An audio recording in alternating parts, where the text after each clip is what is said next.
beaucoup de morts autour de Félix. Nous allons compter les morts par dizaines, par centaines autour de Félix. Il faut y expliquer. Mais ce qui m'étonne dans tout ça, comme j'ai dit tout à l'heure, c'est que silence radio de la part du soi-disant chef de l'État, silence même il y a presse, mais aussi silence même il y a RTNC. Même la RTNC n'en parle pas. Coronavirus.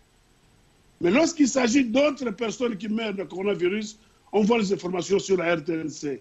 Mais quand il s'agit des conseils du chef de l'État, eh bien, aucune information dans ce sens n'est diffusée. Eh bien, la question est celle de savoir pourquoi cette volonté étouffer Makambouana.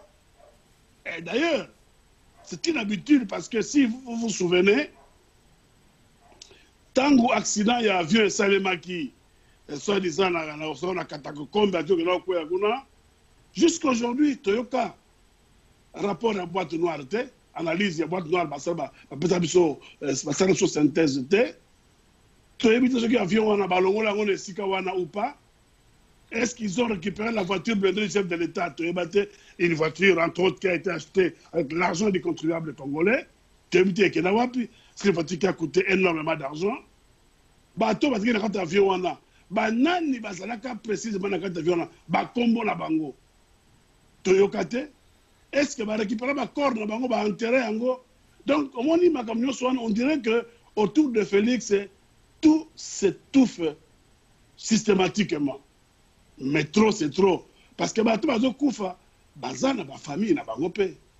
ils travaillaient pour le soi-disant chef de l'État, c'est vrai. Mais ils proviennent des familles. Et donc, leurs familles ont besoin de savoir qu'est-ce qui arrive ou qu'est-ce qui est arrivé à leurs proches. Et nous disons à la justice congolaise, si et seulement si c'est une justice indépendante, eh bien, qu'elle enquête,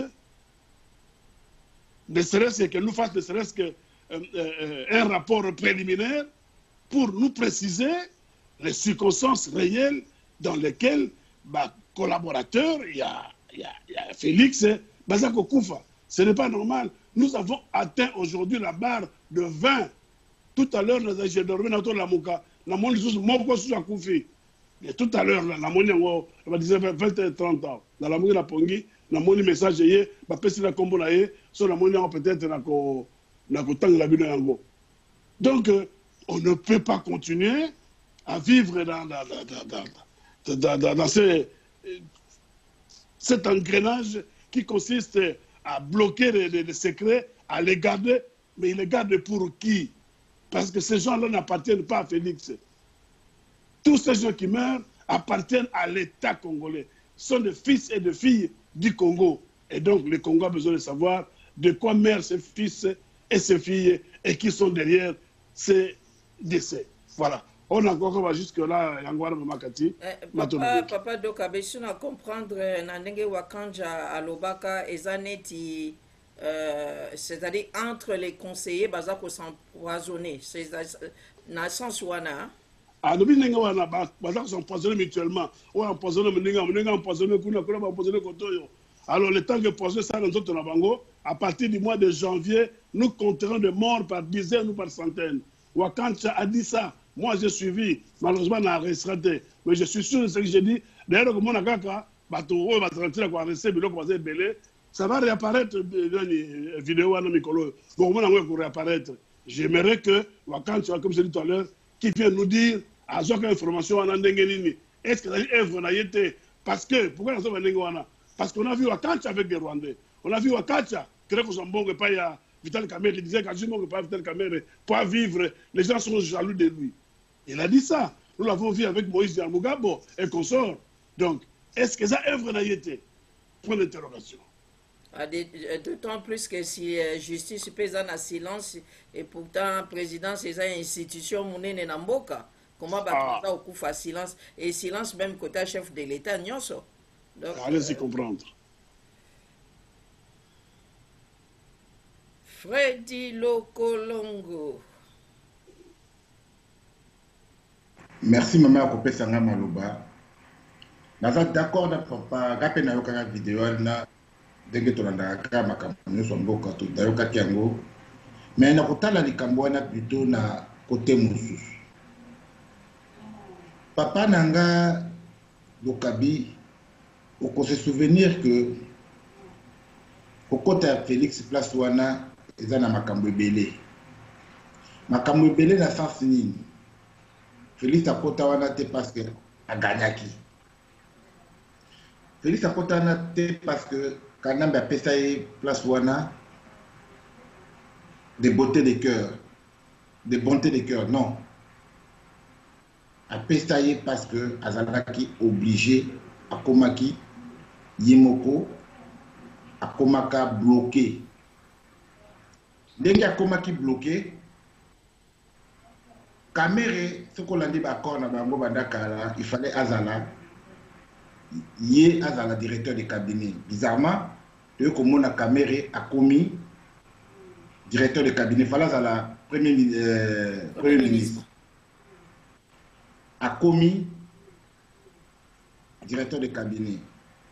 On a remarqué que dans le Kamere premier ministre, Moussala ya liboso Kamere a sali ezali pour débaucher bato IDPS. A débaucher bato IDPS ebele.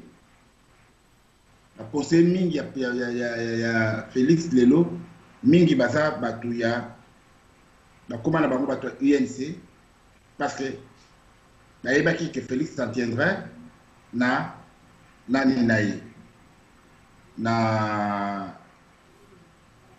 basalaki accord basalaki il s'est fait que mingi pe bandai ko résister notamment les ko oya wote ko kufa liboso o babengaka Mundela abandai ko résister na hégémonie ya Kamere pour résister vraiment sérieusement. Et Basala, nous tournons Jack Ilunga. À télémé la caméra, ta caméra, la bureau. Batonami Balé Baza Pilelo, la Koufa. Et la situation tout ça, le Oazala qui est véritable directeur à cabinet à Félix, c'était Gilbert Mondela. Batou presque nous sommes Bazo Koufa, le Sokotali. Baza Batou, Baza, d'une façon ou d'une autre, Baza qui est plus proche à Victor Mundela. Et très proche à Victor Mundela. Sauf peut-être Ekoumani Wechi. Batou nous sommes demandé Bakoufi. Nous sommes Baza qui a têtu au caméra pour son batté. Au Baza qui est proche à Victor Mundela, Bakoufi. Et Koumani Wechi Sikasikoyo, yé Azalaka, un fonctionnaire de l'État belge. C'est une personne que je connais personnellement. Azalaki fonctionnaire dans l'État belge. Fonctionnaire dans le secteur, il y a identification, le ministère de l'Intérieur. Alors, déjà en 2006, et Koumani Wechi fallait que les Kinshasa Tango, il y avait une élection à Boyaka, pour des raisons que Azalaka pasteur, tout ça. Et Koumani Wechi a une expérience dans le côté identification. Même la carte à belge, et Koumani Wechi a participé à la confection en gros. Donc, Koumani Wechi, quand il est au Congo, c'était un danger déjà pour le Rwandais. Et Batumingi, la solo en Belgique, le lobby qui va pékisa qui est, parce que Koumani Wechi, le col a une matière d'identification, quand il est un problème. Pour Nanini, projet Nazala Kinango, Félix Asepela Kinango, il y a ma carte d'identité, et il y a qui mettre à mal le Rwandais, l'État de Sikasuki. En un mot comme ami, les Congolais vont comprendre les Kamboutozan en côté. Tozan a les Kamboumou Kukaka, occupation. Baché la bango, ba poison, tout basa la bango dengenini. Soki balanda ki kaka, les 7 mesures où il y a de l'autre dans la Camboyoté. Tu belé bazali bakoko kozonga ata yo papa dokabe kokoko kozonga. Oui, peut-être Félix d'une façon ou d'une autre parce que là qui peut membre IDP. Bon remarquez bien à bureau il y a Félix. Les deux directeurs de cabinet, Eberand et Kameri, ils n'ont jamais fait partie de l'IDPS. Est-ce que papa doit faire l'IDPS? Oui, simplement que Eberand, attends, jamais de la vie. Jamais de la vie. Ce sont des gens où ils vont placer Pona, pour liquider tout le monde où il y a à Félix Misuke, n'a pas encore au salaki, Keba Mboka Zokeni. Et Félix Yemoko, et si Kazali a kanisa kike, na kusala mokolo ngano na bengana, kanambe na kangae, tuka pesi na pouvoir, le lobotala, kaka ilungia Félix a pas besoin de la kisake, motazana passe ya nini, na kamboliki ebele, na moto, non seulement lui a approche, puis encore aza encerclé de toutes parts, à quoi qu'on se mouvoir, na kobimasikasiko ndenge nini.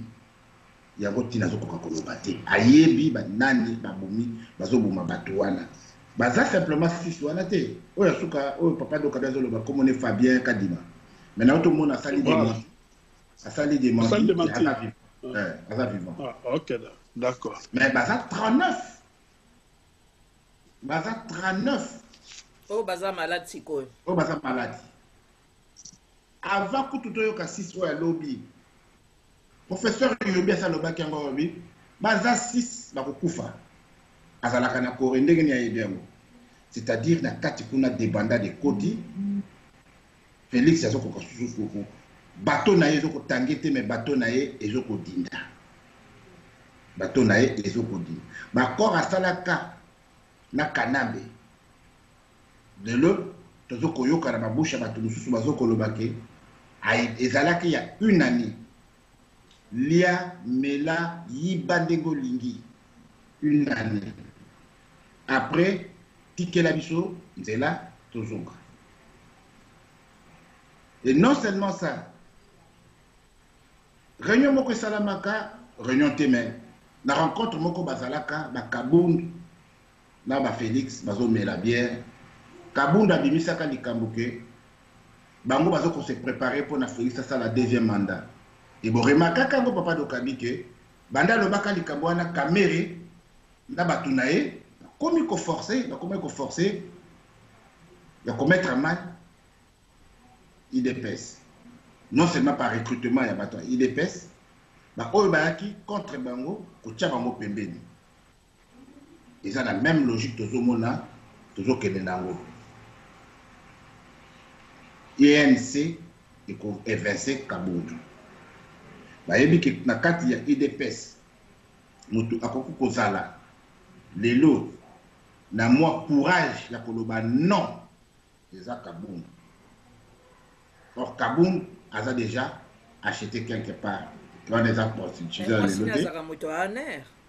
et les sujet à l'éloté mais toyeba kaka ke Félix a sacrifié Batouné d'une façon entre guillemets à sacrifier Batounaye pour ne pouvoir au hasard nangote.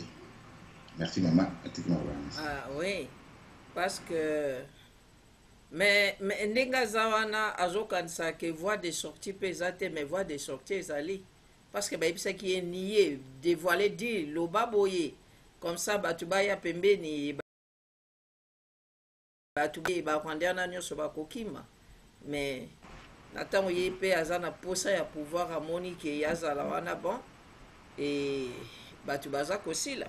Ndenge ka balobaka soki pe Batuba loba voie de sortie nae est commis obstrué. Tant moi que qui na premier voyage nae aux États-Unis.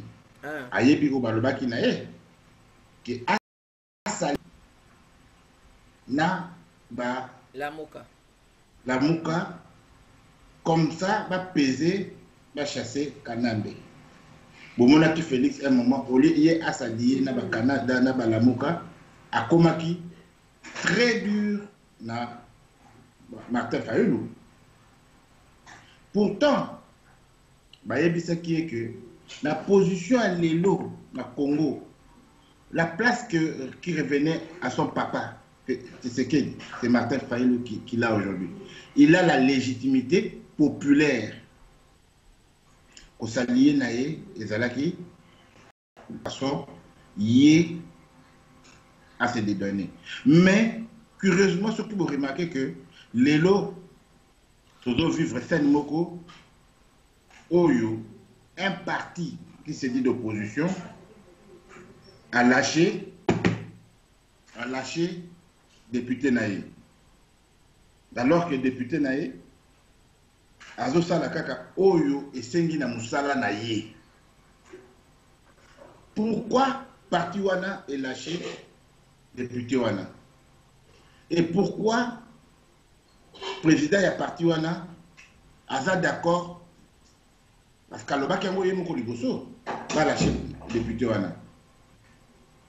Parce que je sais tourner ndenge mususu lokola Félix akokaki akomaki kosatake na Fayulu Fayulu na Mozutu bamibendani lelo tozoloba Lamuka Katumbi na Bemba bakomi avec l'accord ya Kingakati proche ya Félix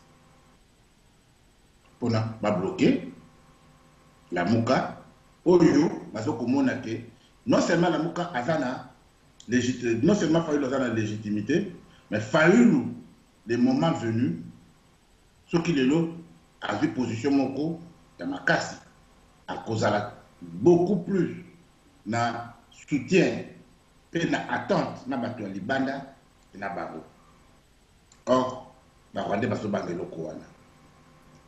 La véritable porte de sortie ya Tshisekedi des Alaki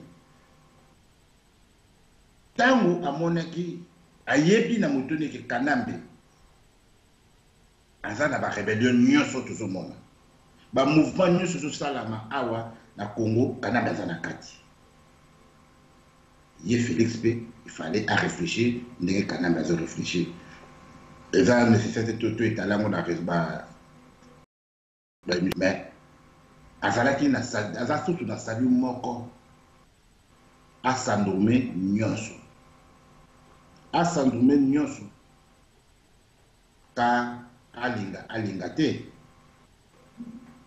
Et pourquoi il a eu? Merci maman, merci maman, merci.